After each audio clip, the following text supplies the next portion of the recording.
Hello guys, welcome back to our YouTube channel. दोस्तों, इससे पहले वीडियो में हमने कवर किया था 1 से लेके 10 क्वेश्चन तक। ठीक है, इस वीडियो में हम कवर करेंगे 11 से लेके 20 क्वेश्चन तक। ठीक है, यानी हम हर वीडियो का टारगेट मोस्टली यही रखेंगे कि हम 10 क्वेश्चंस ही कवर करें, जिससे आपको इजीली समझ में आए और आपको वीडियोस बोरिंग ना लगे। क्योंकि हमारी ये वीडियो सिर्फ और सिर्फ मॉक टेस्ट नहीं है, ये जो वीडियोस है ये आपके कॉन्सेप्ट भी क्लियर करेंगे, आपको एक्सप्लेनेशन भी अच्छे देगी। अगर आपने एक बार को कॉन्सेप्ट नहीं भी पढ़े, कोई क्लासेस नहीं भी की और आप सिर्फ और सिर्फ ये क्वेश्चंस हमारी वीडियोस के थ्रू करते हो, तब भी आपका पेपर 100% निकल जाएगा अगर आपने ध्यान से वीडियोस देखी तो। ठीक है, अब स्टार्ट करते हैं आपका 11th question. Dividend yield for a stock is. आप एक चीज़ हमेशा ध्यान रखना, जब भी यील्ड वाला क्वेश्चन आया आपका dividend yield for a stock, आप ना फॉर्मूला ध्यान रखना। अगर डिविडेंड यील्ड होता है तो यानी कि यील्ड का मतलब होता है मार्केट प्राइस, यानी कि डिविडेंड को हम क्या बोलते हैं, डिविडेंड पर शेयर, यानी डीपीएस अपॉन एमपीएस। तो इसका फॉर्मूला क्या बनेगा, डीपीएस डिवाइडेड बाय एमपीएस। इसके अकॉर्डिंग देखो आंसर क्या होना चाहिए, डीपीएस अपॉन एमपीएस की। अगर अर्निंग यील्ड पूछता तो वो ईपीएस अपॉन एमपीएस। तो यानी कि dividend per share, dividend per share to current market price, ये तो फॉर्मूला हो ना। ये तो मैंने आपको बताया कि डीपीएस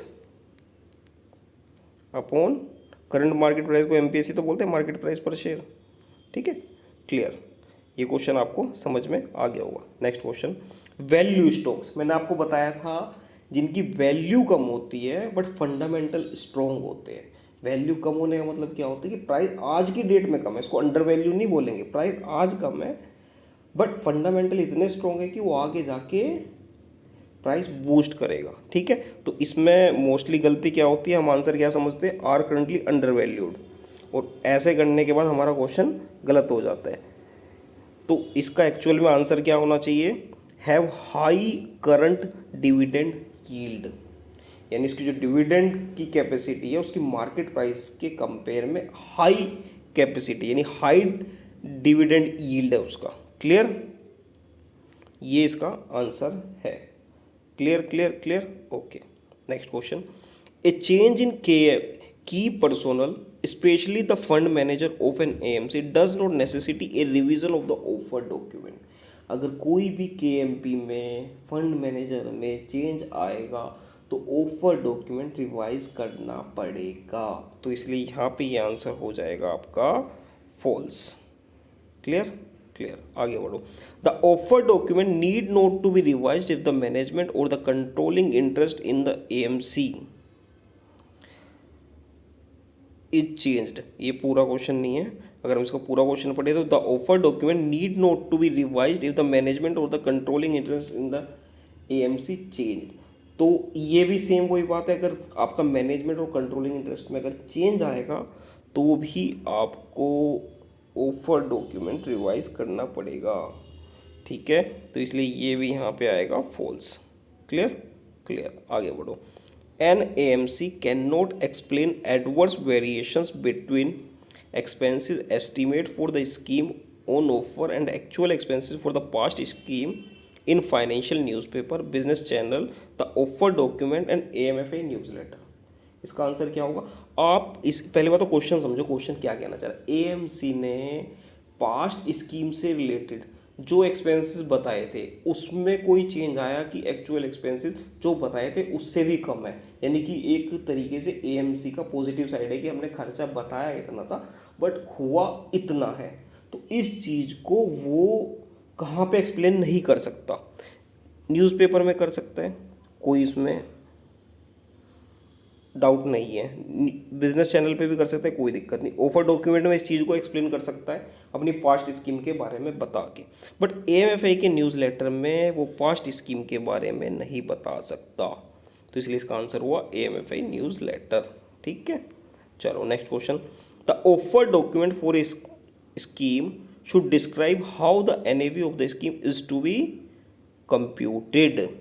ठीक है, एनएवी कैसे कैलकुलेट करनी है ये आपको ऑफर डॉक्यूमेंट में बताना पड़ेगा, तो ये इसलिए आंसर आपका यहाँ पे होगा यस, ठीक है दादा, यहाँ पे आंसर क्या हुआ आपका?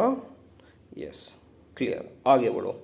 An offer document contains an AMCs investor grievance history for the past, यानी कि अगर एक ऑफर डॉक्यूमेंट है तो पिछले कितने सालों से रिलेटेड ग्रीवियंस की जो लिस्ट है, यानी क्या क्या शिकायतें आई, उनका समाधान आपने किया, कितनी शिकायतों का समाधान हो चुका, ये पिछले कितने सालों का डेटा आपको मेंशन करना पड़ेगा अपने ऑफर डॉक्यूमेंट में।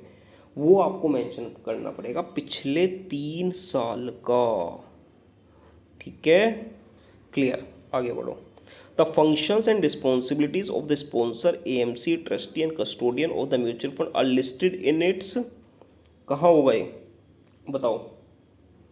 ये होगा आपके ऑफर डॉक्यूमेंट में, ठीक है। ऑफर डॉक्यूमेंट में आपको ये सब चीज़ें बताना जरूरी है, ठीक है, क्योंकि जो आपका किम होता है वो स्कीम के बारे में शॉर्ट होता है, ठीक है। तो इसलिए ये वाली सब चीज़ें आपके ऑफर डॉक्यूमेंट में मेंशन होना जरूरी है, क्लियर, क्लियर। आगे बढ़ो। The following information about the constitution of the mutual fund is found in the both the offer document and की इंफॉर्मेशन मेमोरेंडम। कौन कौन सी आपको इंफॉर्मेशन आपको दोनों में मिलेगी, यानी कि आपके ऑफर डॉक्यूमेंट में भी मिलेगी और की इंफॉर्मेशन मेमोरेंडम में भी मिलेगी। क्या क्या होता है? जो बोर्ड ऑफ ट्रस्टीज और ये स्पॉन्सर, ये तो आपके सिर्फ ऑफर डॉक्यूमेंट में होते हैं, बट ये summary of trust deed provisions ये आपके दोनों जगह मिलते हैं, ठीक है, क्लियर। तो इसका आंसर हुआ सी। चलो लास्ट क्वेश्चन इस वीडियो का। If a scheme's name implies that it will invest primarily in a particular type of security or in certain industry sector, then it should invest at least the following percentage of its total assets in the indicated type of securities industry sector. अगर किसी particular sector से related mutual fund है तो minimum कितने percent वो उसी sector में खर्च करेगा, इन्वेस्ट करेगा। जैसे real estate fund sector fund है तो वो मिनिमम कितने परसेंटेज उसकी होनी चाहिए? इसका आंसर है आपका 65%, ठीक है दोस्तों।